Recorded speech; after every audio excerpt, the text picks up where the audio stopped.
Kalau kita melihat mungkin dari penguatan, IHSG di hari ini gitu ya, di mana tadi pagi dibuka menguat 0,7 sekarang 0,3, menurut kita sentimen negatif dari akhir pekan lalu itu masih ada, di mana mungkin, kalau kita ingat mungkin di, hari Jumat lalu itu, bursa Wall Street pun juga, cenderung turun, itu dikarenakan ada berita negatif di mana, uji obat untuk, COVID-19 dari Gilead, dan ternyata hasilnya adalah, gagal.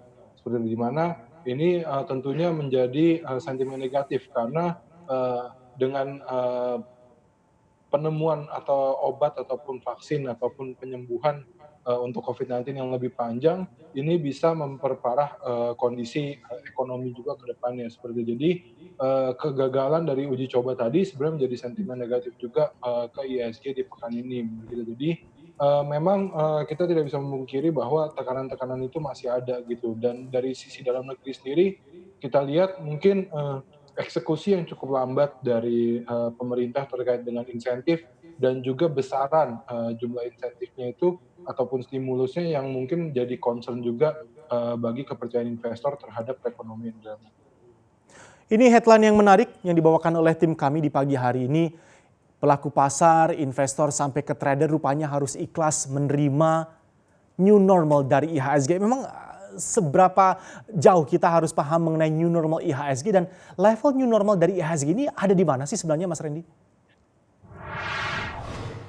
Iya, mungkin, kita melihat dari new normal ini lebih dari sisi, perdagangan saham seperti misalkan, jumlah transaksi ataupun nilai transaksi harian yang menurut kita, sudah mulai terjadi penurunan even di akhir tahun 2019 lalu. Mhm. Seperti itu, di mana bisa kita lihat mungkin sebelum-sebelumnya IHSG itu, jumlah perdagangan harian mungkin bisa mencapai, 6 sampai 7 triliun atau sampai 8 triliun per hari, namun, kita lihat makin ke sini, jumlahnya semakin kecil gitu, karena mungkin, dari sisi volume perdagangan yang cenderung turun karena berbagai kasus mungkin yang ada di tahun 2019 dan juga ditambah, di tengah pandemi COVID-19 tentunya ini juga akan menstimulus, masyarakat untuk lebih berusaha menahan atau retain mereka punya cash, seperti itu. Jadi ini akan menjadi, new normal baru menurut kita yang, akan mempengaruhi, pergerakan harga saham ke depannya juga, seperti itu.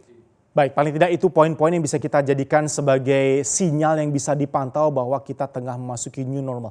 Tetapi kalau spesifik secara level atau mungkin rentang IHSG, level atau rentang berapa yang ini sudah fix, confirm masuk ke dalam new normal? Sesimpel apa menjawab pertanyaan seperti itu kali ini? Kalau misalnya kita melihat dari segi level ya, new normal ini menurut kita, agak sulit karena Hmm. menjawabnya, gini, untuk saat ini banyak dipengaruhi sentimen negatif tentunya dari pandemi corona, seperti di mana, berbagai sektor usaha juga usahanya terhambat, kemudian manufaktur tidak berjalan, kapasitas, pabrik juga berkurang, seperti itu. Jadi, bisa kita bilang sebenarnya apakah ini sudah menjadi new normal di level saat Hmm. ini di kisaran 4.500? Menurut kita enggak. Gitu, karena nanti once the economy, recovery, mungkin, bisa kita ekspektasi paling cepat mungkin di tahun 2021 mendatang, kita cukup yakin bahwa, IHSG juga akan kembali meningkat gitu karena, tentunya valuasi akan jauh lebih menarik ya, di mana Hmm. setelah, ekonomi Hmm. recovery, perusahaan, running kembali ke aktivitas Hmm. normal, bisnis normalnya, maka kinerja juga akan, bisa bertumbuh jauh lebih tinggi